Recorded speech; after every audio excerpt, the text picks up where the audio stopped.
দুইজনে বাথরুমে ছিলেন? হ্যাঁ ছিলাম, এক বাথরুমে গেছি। বাথরুমে আমি দুইজনটাই দেখেছি, মেয়েটা একদম পুরো ছিল। তো চাইলে সিগনেচার করে কাগজপত্র তৈরি করে দিতে পারেন, এত কাহিনী করছেন কেন আপনারা? ভিডিও কলেও আমাকে কবুল বলেছি 3 বার, আমিও বলেছি। হাজবেন্ড কি করে আপনি আপনার হাসপাতাল এমন একটি জায়গা যেখানে মানুষ জীবনের সবচেয়ে কঠিন মুহূর্তে চিকিৎসা ও নিরাপত্তার আশায় ছুটে আসে, কিন্তু সেই হাসপাতালের ভেতরেই এক তরুণ তরুণীকে আপত্তিকর অবস্থায় আটকের ঘটনাকে কেন্দ্র করে যশোর জুড়ে সৃষ্টি হয়েছে তীব্র চাঞ্চল্য। আপনার বাসায় নিয়ে চলেন তাহলে।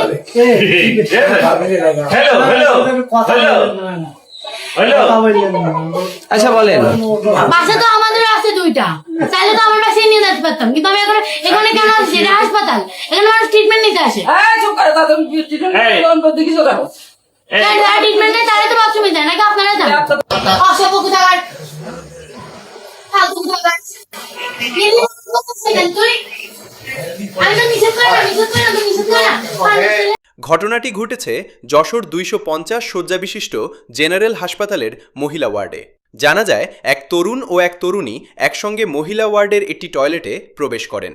শুরুতে বিষয়টি তেমন কারো নজরে না এলেও দীর্ঘ সময় পার হয়ে যাওয়ার পরও তারা বাইরে না আসায় রোগী, স্বজন এবং হাসপাতালের কর্মীদের মধ্যে সন্দেহের সৃষ্টি হয়। এখানে কি করতেছেন? বলছি, ওখানে যখন আমি গেছি, যাওয়ার পরে পাশাপাশি বাথরুমে আমরা কাপড় রেখেছি। ওর বাথরুমে ঢুকেছে, আমি আমার বাথরুমে ঢুকেছি। আমার গোসল প্রায় কমপ্লিট। এবার কিন্তু আমার পা ভিজাবো বলে আর মাথায় পানি দেবো বলে ওখানে আরেকটু বসতেছিলাম। এবার তখন আমার ওখানে বসে নিয়ে তো অনেকের প্রবলেম হবে, বারবার নক করতেছে যে এ যাবে ও যাবে। বাথরুম আর পাবলিক টয়লেটের বলছে তোমরা এখানে এসেছো বাথরুমে, তোমরা এখানে এতক্ষণ কেন টাইম দিচ্ছ, এগুলো নিয়ে অনেক ধরনের অভিযোগ করছে। ওখানেও আমি আমার পরিচয় দিচ্ছি সবকিছু। আপনারা দুইজনে বাথরুমে ছিলেন? হ্যাঁ ছিলাম, এক বাথরুমে গেছি। প্রথমে আলাদা বাথরুমে যাওয়ার পরে এক বাথরুমে গেছি। এক পর্যায়ে টয়লেটের ভেতর থেকে অস্বাভাবিক শব্দ শুনে কয়েকজন এগিয়ে যান। পরে দরজা খুলে দুজনকে আপত্তিকর অবস্থায় দেখতে পাওয়ার দাবি করেন উপস্থিত প্রত্যক্ষদর্শীরা। খবর ছড়িয়ে পড়তেই হাসপাতাল জুড়ে উৎসুক মানুষের ভিড় জমে এবং ঘটনাটি নিয়ে শুরু হয় ব্যাপক আলোচনা। আপনারা তো চাইলে সিগনেচার করে কাগজপত্র তৈরি করে দিতে পারেন, এত কাহিনী করছেন কেন আপনারা? কি করতে পারি বলেন তো আরেকবার, বলেন। সেই লাইনই হচ্ছে আপনারা বলেন। আমার আপনি নিজে বিয়েতে দেবেন আমার। আচ্ছা আপনাদের কি সমস্যা আছে একটু বলেন তো, একটু শুনি। আমার মাইগ্রেনের সমস্যা, আমার এই পাত তলা জ্বালা করে, এই হচ্ছে গিয়ে হাতের তলা জ্বালা করে, এই পেটের সাইড থেকে মানে পুরো শরীর জ্বালা করে। আর এই যে আমার পার এখানে এর ভিতরে ওই গোশ এটি ধরে, মানে শিরা কোষে ধরে আর কি। অর্ধেক রাতে উঠে ছটফট করে কান্না করি, ইভেন প্রতিদিন আমি কান্না করি। নিজেদের অবস্থান ব্যাখ্যা করতে গিয়ে তরুণী দাবি করেন তারা একে অপরের স্বামী স্ত্রী। তার ভাষ্য, মোবাইল ফোনে ভিডিও কলে 3 বার কবুল বলে তারা বিয়ে সম্পন্ন করেছেন। কিভাবে বিয়ে করছেন, কিরকম সেটা বলেন। ভিডিও কলে। কিরকম বলেন? ভিডিও কলেও আমাকে কবুল বলেছি 3 বার, আমিও বলেছি। আমাদের সে টেক্সটেও কবুল বলা হয়েছে, সেগুলোর স্ক্রিনশট আছে। আপনার সাথে কিনার বিয়ে হয়েছে মানে যেটা দাবি করতেছে? হ্যাঁ মুখোমুখি হয়েছে। হ্যাঁ হ্যাঁ মুখোমুখি হয়েছে আমাদের। মানে এখনো কাগজ কলমে বিয়ে হয়নি? কাগজপত্র এখনো হয়নি। কাগজপত্র করার পরবর্তীতে আমার বাসাতে জানাবো সেটাও।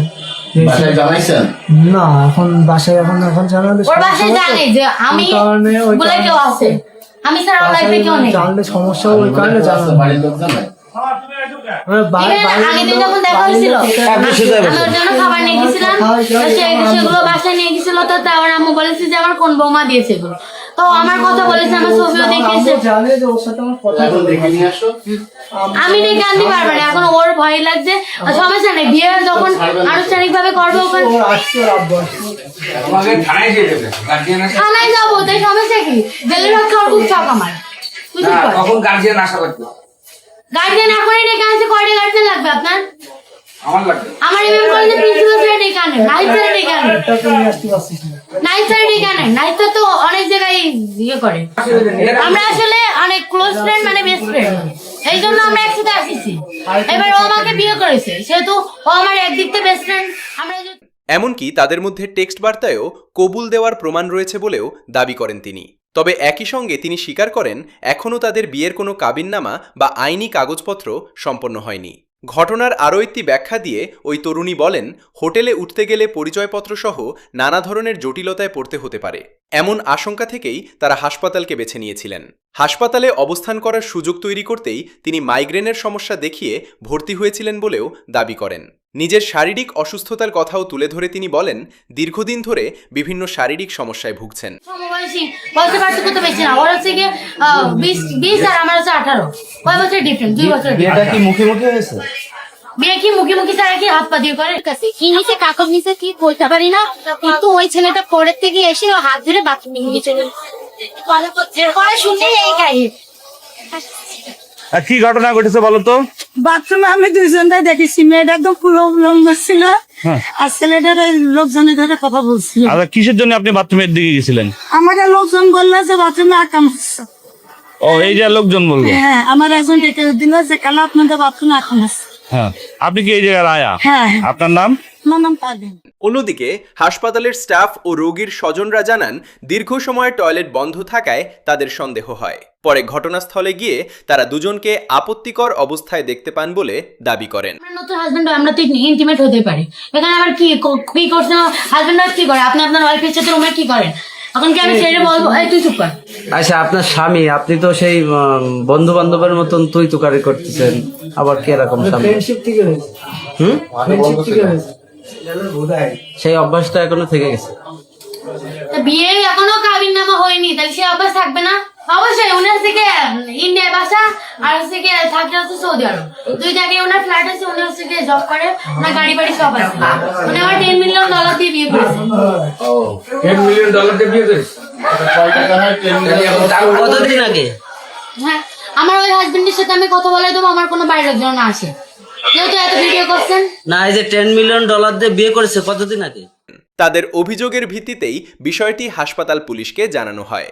ঘটনার খবর পেয়ে পুলিশ হাসপাতালে পৌঁছে ওই তরুণ তরুণীকে হেফাজতে নেয়। প্রাথমিক জিজ্ঞাসাবাদে তাদের বক্তব্যে অসঙ্গতি পাওয়া গেছে কিনা সেটিও খতিয়ে দেখা হচ্ছে বলে জানা গেছে।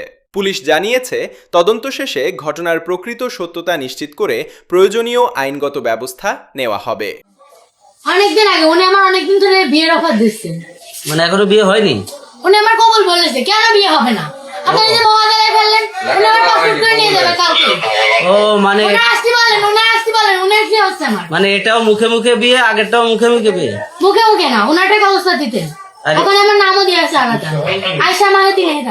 মেডিকেল প্রিপারেশন নিচ্ছে, ইঞ্জিনিয়ারিং এর প্রিপারেশন নিচ্ছে। বললাম না, হ্যাঁ আমি পারিনি, এরকম কোনো কাজ নেই। তখন তো বলেন নিশ্চয় দেখাতে পারবো, গান গেও দেখাতে পারবো। এখন আরো তো ঠিক না, হ্যাঁ, লিগ্যাল কথা। বিয়ে করতে হলে পুরুষের মতো পুরুষ হতে হবে। তো জীবনে দেখা পারবো না, এই শেষ। তো তোর আমি তাহলে এখনই তালাক করে। হাসপাতাল কর্তৃপক্ষ বলছে, চিকিৎসা সেবা নিশ্চিত করার পরিবেশ কোনোভাবেই বিঘ্নিত হতে দেওয়া যাবে না। কারণ হাসপাতাল কোনো ব্যক্তিগত বা গোপনীয়তার স্থান নয়। এটি রোগী, স্বজন, চিকিৎসক ও স্বাস্থ্যকর্মীদের জন্য একটি নিরাপদ ও সুশৃঙ্খল পরিবেশ।